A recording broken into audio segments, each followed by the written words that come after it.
सभी को नमस्कार। 70 बीपीएससी मेंस रिवीजन के सीरीज में जो एक टॉपिक छूट गया था पीजेंट मूवमेंट या किसान आंदोलन, इस टॉपिक को मेंस के पॉइंट ऑफ व्यू से मैं देखता हूं।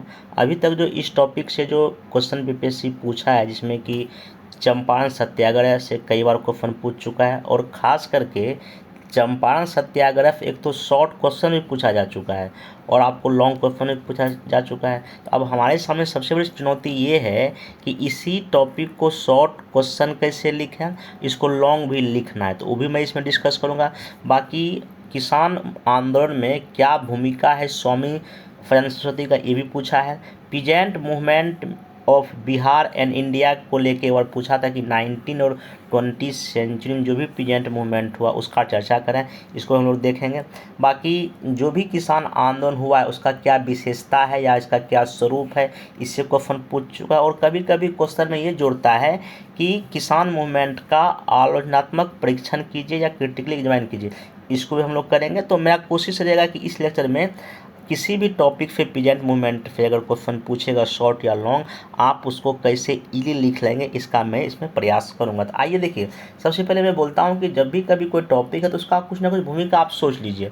भूमिका सिंपल क्या सोचना है कि जैसे ब्रिटिश शासन की स्थापना प्लासी विजय के बाद भारत में होती है, तो कई 3 तरह का जो लैंड रेवेन्यू सिस्टम ब्रिटिश के द्वारा लागू किया गया भारत में, और उसमें जो टैक्स का रेट ज़्यादा था उससे हमारे देश के किसानों का क्या हो रहा है, एक्सप्लॉयटेशन, तो शोषण हो रहा है। उसी के खिलाफ हमारे देश के किसान, चाहे वो 19 सेंचुरी में हो जाए या 20 सेंचुरी में हो जाए, लगातार आप देखिएगा आंदोलन करते नजर आएंगे। देखिए, आंदोलन कई लेवल पे चल रहा है। एक तो ट्राइबल्स मूवमेंट हो रहा है, किसान का मूवमेंट हो रहा है, और फिर आगे जाके 1885 के बाद देखिएगा कांग्रेस की स्थापना के बाद आपका नेशनल मूवमेंट भी शुरू हो जाता है। तो जब भी कभी आप आंसर लिखें अगर, तो आप इन सब बातों का जिक्र करें। अगर क्वेश्चन कितना भी ट्विस्ट करेगा ना, जितना मैं डिस्कस कर रहा हूँ, अगर आप इसको ध्यान से सुन लेंगे ना, एक भी क्वेश्चन आपका वहाँ नहीं छूटेगा। ठीक है, चलिए। तो इसमें जो है भूमिका कुछ हम ऐसा कुछ सोच सकते हैं। आप देखिए, कुछ इम्पोर्टेंट जो पीजेंट मूवमेंट हमारे देश में हुआ है, जब भी कभी ये क्वेश्चन पूछ दे कि भारत में प्रमुख किसान आंदोलन की चर्चा कीजिए, उसका स्वरूप क्या था, उसका कारण क्या था। जब भी कभी पूछे आपसे क्वेश्चन ओवरऑल किसान मूवमेंट के बारे में, तो आप 2 फेज में बांटिए। 19 सेंचुरी में हुए इम्पोर्टेंट किसान मूवमेंट और 20 सेंचुरी में हुए किसान मूवमेंट। जैसे इसमें कि इंडिगो रिवोल्ट है 1859 से लेकर 60 के बीच में बंगाल में हो रहा है, पवना पीजेंट है, दक्कन किसान विद्रोह हो रहा है। फिर 20 सेंचुरी में चंपारण सत्याग्रह लैंडमार्क है आपका, ठीक ना। फिर मोपला हो रहा है, बारदोली हो रहा है, बकास्त हो रहा है, तेभागा, और ये आप कम से कम 4-5 एग्जाम्पल दीजिए, और ऐसे करके फेज वाइज लिखेंगे तो आपको ज़्यादा मार्क्स मिलेगा। देखिए, जो भी चीज़ मैं यहाँ आपको बता रहा हूँ मेंस के एक्सपीरियंस के बेसिस पे बता रहा हूँ। कई सारा मेंस, कई सारा इंटरव्यू चीज़ें मैं अभी तक डील कर चुका हूँ, तो और मैं चीज़ों गाइड कर चुका हूँ, ठीक है ना। तो खुद मेरा अपना अनुभव कहता है कि एग्ज़ाम में आप इस तरह का लिखे। देखिए, जीएस पेपर फर्स्ट में 190 नंबर लाना बहुत ही आसान है। आप मेरा देखिए कॉपी सीरीज थर्ड का कैसे लिख के 191 मार्क्स भी लाया हूँ। तो कहने का मतलब ये है कि जब आप प्रयास करेंगे, प्रैक्टिस करेंगे, तो 200 प्लस भी मार्क्स जीएस पेपर फर्स्ट में ला सकते, कहीं कोई दिन। लेकिन हाँ, सही दिशा, सही डायरेक्शन, चीज़ें का प्रैक्टिस करना, चीज़ों को कुछ रिकॉल करना, करेंगे तो आराम है, बहुत ईजी है, कहीं बहुत टफ इसमें नहीं है, तो ऐसे कर लेंगे। अब यहाँ देखिए, कुछ जो शॉर्ट क्वेश्चन अगर मान लीजिए नील विद्रोह पूछ दे, मान लेते हैं, या पावना विद्रोह से पूछ दे, चंपारण से शॉर्ट क्वेश्चन जैसा पूछने का भी ट्रेंड रहा है, तो देखिए शॉर्ट क्वेश्चन कम से कम 3 या 4 डायमेंशन लिखिए। जैसे पहला कि आखिर वो रिवोल्ट क्यों, वो विद्रोह क्यों हुआ, ठीक ना, उसका प्रमुख क्या गतिविधि रहा, ठीक ना, उसका क्या परिणाम रहा, ठीक ना, परिणाम रिजल्ट क्या रहा, और बाकी आगे के नेशनल मूवमेंट उसका कुछ प्रभाव पड़ रहा है या उसमें कुछ 1-2 कमियां हैं तो आप वो दिखा दें। जैसे मान लीजिए अगर आपको नील विद्रोह अगर शॉर्ट क्वेश्चन में लिखना पड़ जाए तो इसमें सिंपल क्या लिखेंगे। सबसे पहले तो मोटा मोटी आपके पास मोटा मोटी ईयर होना चाहिए, कौन से एरिया में हो रहा है वो आप इसमें कर सकते हैं। क्यों, देखिए इसमें सिंपल सा क्या हो रहा है, नील विद्रोह में यूरोपीय जो प्लांटर्स थे वो फोर्सफुली यहाँ के लोकल किसानों से नील की खेती करवाना चाह रहे थे, जबकि यहाँ के किसान चावल की खेती करना चाहते थे, क्योंकि चावल में उनको ज़्यादा प्राइस मिल रहा था, अग्रिम भुगतान भी नहीं था, और दाम भी इसमें कम था। तो आप इसमें ये बात लिख दें, नील की खेती फोर्सफुली यहाँ के मतलब कि जो प्लांटर्स लोग करा रहे हैं। अब इसमें दो प्रमुख नेता का नाम लिख दीजिए, 1859 में दिगंबर और विष्णु विश्वास का। और इस विद्रोह का एक सबसे बड़ा खासियत ये है, इसमें कई सारे बुद्धिजीवी वर्ग भी शामिल हुए, कई सारे न्यूज़पेपर ने इसका मामला उठाया, ठीक है। तो इन जो भी मेन की टर्म है इस रिवोल्ट का, वो लिख के आप आंसर को क्या कर सकते हैं, ख़त्म कर सकते हैं। उसे पावना विद्रोह आपका है, आप दिखा दीजिए ये क्यों हुआ। हाई रेट ऑफ टैक्सेशन था, जमींदार लोग अपना मनमानी करते थे। इसमें किसान संघ की स्थापना हुआ था, तब बाद में जाके लीगल एक्शन लिया गया था किसके, जमींदार के खिलाफ। आप इसका इतना कर सकते हैं। दक्कन विद्रोह में देखिए, ये रैयतवाड़ी व्यवस्था के खिलाफ हुआ था। हाई टैक्सेशन का रेट यहाँ था, साहूकार और महाजन यहाँ के किसानों को काफ़ी परेशान करते थे।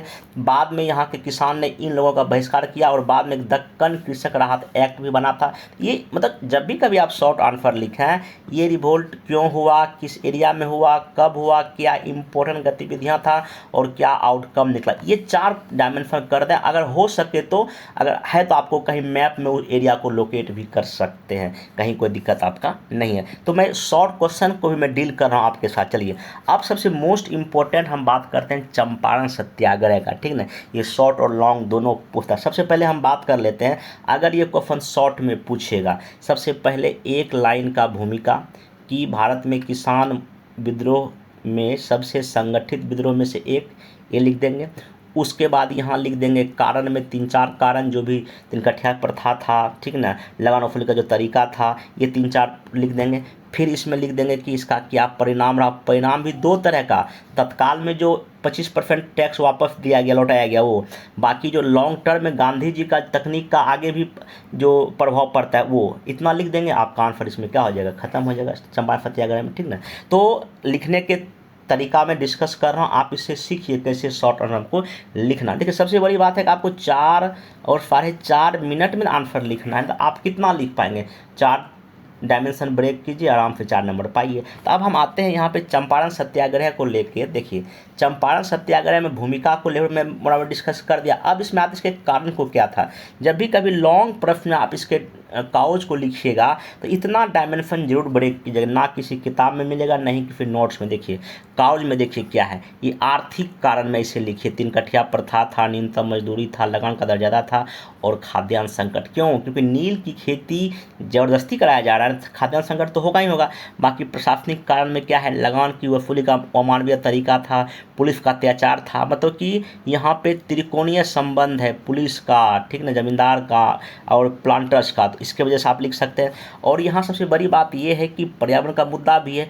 नील खेती से स्वास्थ्य, मृदा स्वास्थ्य पर विपरीत प्रभाव पड़ रहा था और जल प्रदूषण भी हो रहा था। सामाजिक कारण में ये है कि यहाँ के किसान को जागरूक दिखाई पड़ते हैं।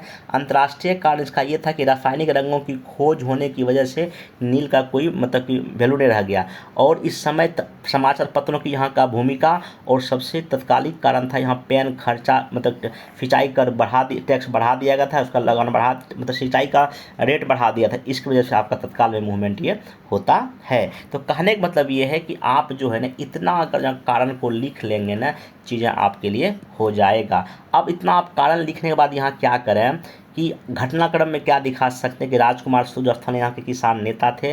गांधी जी को क्या कर रहे हैं, आमंत्रित कर रहे हैं। गांधी जी लगभग 15 अप्रैल 1917 के आसपास इस इलाके का दौरा करते हैं और दौरा करने के बाद इनको लग जाता है कि यहाँ जो है ना कई तरह की समस्याएं हैं। और इसके बाद जो है ना आपका इनके दौरे से जो चीज़ें हुआ, इनको मतलब कि कोर्ट में पेश भी होना पड़ा। अंतिम में जो है ना 1917 में FG फ्लाई के नेतृत्व में एक कमीशन का गठन हुआ और कमीशन ने ये निर्णय लिया कि जो है ना नील उत्पादन, जो ज़मींदार के द्वारा, जो प्लांटर्स के द्वारा जो भी ऋण वसूला गया उसका 25% जो है ना हिस्सा किसानों को लौटा दी जाए। और आगे जाके तिनकठिया प्रथा भी क्या हो जाता है, ख़त्म हो जाता है। आप ऐसे कर सकते हैं। मतलब कि तत्कालिक परिणाम में जब भी कभी लिखें, तत्कालिक परिणाम यही हुआ 2 गो, और बाकी लॉन्ग टर्म अगर लिखना है देखिए क्या क्या बात लिख सकते हैं, क्योंकि क्वेश्चन पूछ चुका है इससे चंपारण से। जब भी कभी ऐसा प्रश्न पूछे तो क्या लिखिए। देखिए चंपारण सत्याग्रह का सबसे बड़ा इम्पोर्टेंस लॉन्ग टर्म में ये है इसके उद्देश्य के स्तर पे।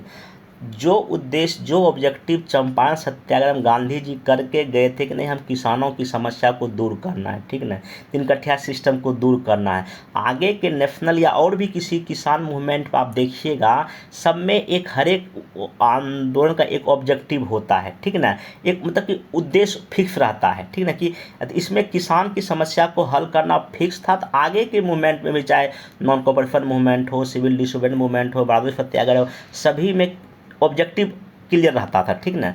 इसमें सबसे बड़ी बात है, बना आपका संगठन ऑर्गेनाइजेशन। कैसे?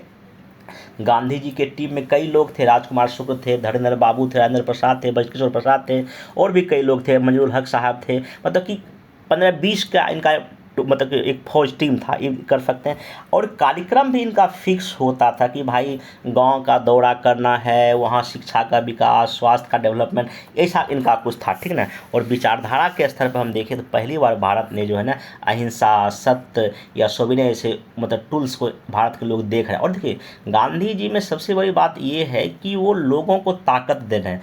1917 के पहले कोई भी भारतीय नेता थे तो बाल गंगाधर तिलक भी थे और भी कई बड़े नेता थे, लेकिन जिस तरह से गांधी जी चंपारण में ये बोलते हैं कि हम जो है मतलब कि आपका जो है, आपकी बातों को हम नहीं मानेंगे, मेरा देश, हम कहीं घूमने के लिए मतलब स्वतंत्र हैं, इस तरह का जो है विरोध जो है ना किसी भी भारतीय द्वारा इसके पहले नहीं किया। 100 रुपये का जमानत भरने से इनकार कर दिए गांधी जी, मतलब लीडर होके। ऐसा पहली बार भारत में हो रहा है, तो ये बात यहाँ लिख सकते हैं, ठीक ना। और गांधी जी का भारतीय स्वतंत्रता आंदोलन में आगमन इसी मूवमेंट के जरिए होता है, और कहीं ना कहीं अब जाके जो किसान का जो मुद्दा एक राष्ट्रीय इशू बनता है, नेशनल इशू यहीं से बनता है। आगे देखिएगा जो भी स्वामी स्वाधीन है या भारतीय किसान सभा का स्थापना कहीं ना कहीं यहीं की देन है, आप ऐसे कर। और जन भागीदारी के लेवल पर देखिएगा कि कई वर्गों की, महिलाओं की, आप लोअर कास्ट, अपर कास्ट, सभी की भागीदारी आपको यहाँ देखने, बुद्धिजीवी वर्ग की, सभी की भागीदारी आपको चंपारण सत्याग्रह में दिखाई पड़ती, और आगे के नेशनल मूवमेंट में यही परंपरा बनी रहती है, ठीक ना। तो कहने का मतलब ये है कि और अभी के टाइम में अगर हम देखें इसका रिलेवेंस क्या है चंपारण सत्याग्रह का, अभी भी किसान कई तरह की समस्याएं को सामना कर रही है, इसलिए किसान मूवमेंट चल रहा है लगातार सड़कों पे। तो कई सारी समस्याएं अभी किसानों के पास है। अगर हम चंपारण सत्याग्रह को देखते हैं तो आज भी किसानों की स्थिति में बहुत अधिक सुधार नहीं हुआ। अतः आवश्यकता है कि गांधी जैसे नीति पर चल के किसानों की समस्या को सॉल्व करके इस देश को हम तभी विकसित बना सकते हैं। ऐसा करके आप आंसर को अंतिम दौर पर ले जा सकते हैं। आगे देखिए, चंपारण सत्याग्रह आपको इतना अगर मोटा मोटी लॉन्ग शॉर्ट कुछ भी पूछेगा ना, आप इसमें आराम से क्या कर पाएंगे, लिख पाएंगे, इसमें कोई दिक्कत आपको नहीं होगा। अब इसमें हम आगे चलते हैं कि जो मूवमेंट अगेंस्ट जो दरभंगा राज आगे होता है मतलब कि बिहार में, तो मोटा मोटी वही कि लगान वसूली और अत्याचार जिस तरह से दरभंगा राज के मतलब कि लोग करते थे किसानों पर, उसके खिलाफ ये दरभंगा राज अगेंस्ट में मूवमेंट हुआ था। उसे इम्पोर्टेंट नहीं, बाकी बिहार में देखिए अगर कभी किसान आंदोलन पूछेगा तो आप ये दरभंगा राज का जिक्र कर सकते हैं। एक छोटा मोटा जिक्र आप कीजिए किसान सभा का भी, 1922-23 में जुबैर और कृष्ण सिंह ने जो है ना मुंगेर में किसान सभा का क्या किया था, गठन किया था, आप ये जिक्र कर सकते हैं, ठीक ना। आगे देखिए सबसे मोस्ट इम्पोर्टेंट इसमें आपको क्या दिखाई पड़ेगा कि रोल ऑफ स्वामी सदानंद का, मतलब कि सरस्वती सदानंद का क्या भूमिका था बिहार के किसान आंदोलन में, ये यहाँ से क्वेश्चन जो है ना आपका इसमें पूछ सकता है। इसमें देखिए क्या क्या लिखिएगा। देखिए गांधी जी के बाद अगर देखा जाए बिहार में किसान मूवमेंट को लीड करने वाले में से ये सबसे बड़े नाम थे। भारत में अगर संगठित किसान आंदोलन खड़ा करने का श्रेय कहीं ना कहीं इनको भी जाता है, ऐसा कर। और अंग्रेजी दास्ता के खिलाफ लड़ाई लड़ी और किसानों को जमींदारों के शोषण से मुक्त कराने के लिए निर्णायक संघर्ष किया, मतलब कि ये सब इनका बड़ा एक रोल है। अब देखिए तो आगे जब देखिएगा आप 1920 के बाद मोटा 1920, 28, 29, 30, 35, 36 तक ने इनका एक बड़ा भूमिका रहता है किसान मूवमेंट को लीड करने में। किनका? स्वामी सदानंद सरस्वती का, आप ये जिक्र कर सकते हैं। अब देखिए इनका भूमिका मोटा मोटी देखिए 1928-29 में ये स्थानीय स्तर पे किसान सभा की क्या कर रहे हैं, स्थापना कर रहे हैं, मतलब प्रांतीय किसान सभा का स्थापना करते हैं। 1928 में इसके अध्यक्ष भी बनते हैं। फिर 1929 में आप देखिएगा कई अलग अलग डिस्ट्रिक्ट में, मुजफ्फरपुर, गया, हाजीपुर स्थानों पर किसानों की सभा आयोजन किया। उन्होंने लाखों किसान इसमें भाग लिए। इनमें एक चेतना की नई लहर दौड़ गई। पटना है, भागलपुर, कई जगह किसानों ने इनका समर्थन भी किया, ठीक ना।